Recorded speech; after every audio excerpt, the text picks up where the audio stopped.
بسم اللہ والصلاۃ والسلام علی رسول اللہ۔ رمضان مبارک کی آمد ہے، اور ماہ رمضان میں انشاءاللہ العزیز ہم روزہ رکھیں گے اور روزے کا اہتمام کریں گے۔ تو روزے کے احکام و مسائل روزہ رکھنے سے پہلے ان کا جاننا بھی بہت ضروری ہے۔ تو اس حوالے سے چند گزارشات اور چند آ، اہم باتیں انشاءاللہ آپ کے گوش گزار کی جائیں گی۔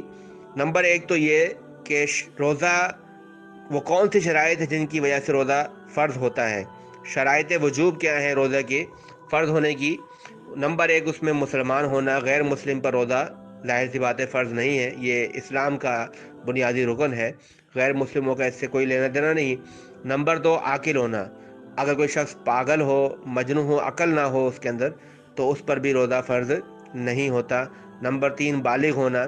جو بچے ہیں جو ابھی بلوغت کی حد کو نہیں پہنچے ہیں ان پر روزہ فرض نہیں ہوتا، صرف بالغ شخص پر، اشخاص پر، مرد ہو یا عورت، ان پر روزہ فرض ہوتا ہے۔ نمبر چار، تندرست ہونا۔ اگر کوئی شخص بیمار ہے، فی الوقت وہ بیماری میں ہے اور روزہ نہیں رکھ سکتا، تو گویا اس پر اس وقت روزہ رکھنا ضروری نہیں ہے۔ جب وہ صحت یاب ہو جائے گا تو پھر اس پر روزہ رکھنا ضروری ہوگا۔ نمبر پانچ، مقیم ہونا، یعنی کہ وہ سفر کی حالت میں نہ ہو۔ اگر مسافر شخص ہے اور سفر تکلیف دہ ہے اور اس میں روزہ رکھنا مشکل ہو، تو اس کے لیے پھر وقت روزہ رکھنا یہ اس کی رخصت ہے کہ وہ روزہ نہ رکھے، بعد میں اپنی گنتی پوری کر سکتا ہے۔ نمبر چھ، عورت کا حیض اور نفاس سے پاک ہونا۔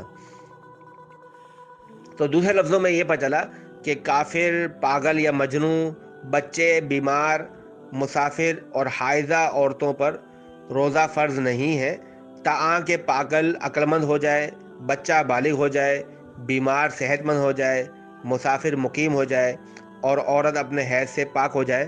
جب تک کہ یہ نہ ہو تب تک ان کے پر روزہ رکھنا ضروری نہیں ہوتا۔ اور متذکرہ بالا صورتوں میں تین وجوہات ایسی ہیں جن کے رفع ہونے پر روزے کی قضا رمضان کے بعد واجب ہوگی۔ عدم ادائیگی کی صورت میں ساری زندگی روزہ ان پر واجب رہے گا۔ نمبر ایک، بیمار جب مکمل طور پر تندرست ہو جائے اور روزہ رکھنے کی استطاعت کا مالک ہو جائے تو پھر اس پر روزہ رکھنا ضروری ہے۔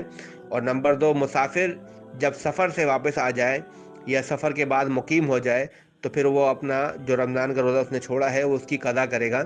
اور نمبر تین، وہ عورت جو حیض و نفاس کی وجہ سے روزہ نہ رکھ پائی، جب حالت طہر میں آ جائے گی تو اس کے لیے اس روزے کو رکھنا جو اس نے قضا کیا ہے ضروری ہوگا۔